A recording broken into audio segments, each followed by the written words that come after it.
രാജുട്ടൻ നാട്ടിക്ക് വന്നതിന് എല്ലാരും കൂടിയിട്ടുള്ള ഒരു പുറത്തുപോക്ക് പതിവാണ്. പക്ഷെ പ്ലാൻ ചെയ്ത സ്ഥലത്തേക്ക് പോകാൻ പറ്റിയില്ലെങ്കിലും എവിടെയെങ്കിലൊക്കെ പോവാണ്ടിരിക്കില്ല.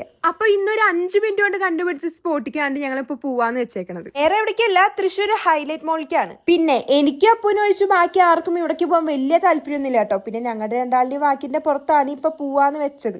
അങ്ങനെ മാളിലെത്തി ഞങ്ങൾ വണ്ടി പാർക്ക് ചെയ്തു. പാർക്കിങ്ങിനൊക്കെ അത്യാവശ്യം സ്പേസും കാര്യങ്ങളൊക്കെ ഉള്ളിലാണെന്നുണ്ടെങ്കിലും വലിയ ക്രൗഡും കാര്യങ്ങളൊന്നും ഉണ്ടായിരുന്നില്ല. നല്ലൊരു സമാധാനപരമായ അന്തരീക്ഷമായിരുന്നു. പിന്നെ ഈ മാളിലൊക്കെ പോയി കഴിഞ്ഞാൽ ഒന്നും വാങ്ങിയില്ലെങ്കിലും എല്ലാ ഷോപ്പിലും കയറി നിറങ്ങുന്ന ഒരു സ്വഭാവം നിങ്ങൾക്കുണ്ടോ?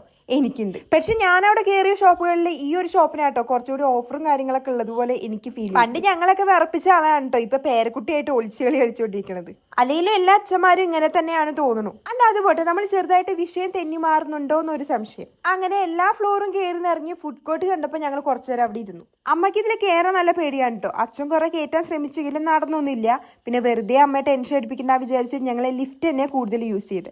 ഇവിടെ ഒരാൾക്ക് ഇത് കിട്ടിയാൽ പിന്നെ ഒന്നും വേണ്ട. ഇവിടെ കാണാൻ പ്രത്യേകിച്ചില്ലെങ്കിലും ഫാമിലിയൊക്കെ ആയിട്ട് ഷോപ്പിങ്ങിനൊക്കെ വരാൻ പറ്റിയ സ്ഥലമാണ് കേട്ടോ. ഇച്ചുവിന് പിന്നെ ഈ ഒരു സംഭവം എന്തോ അങ്ങോട്ട് ഇഷ്ടമായിരിക്കും. അങ്ങനെ കുറച്ചു നേരം കഴിഞ്ഞപ്പോൾ ഞങ്ങൾ മെല്ലെ അവിടെ നിന്ന് ഇറങ്ങി ഫുഡ് കഴിക്കാൻ വേണ്ടി പോയി.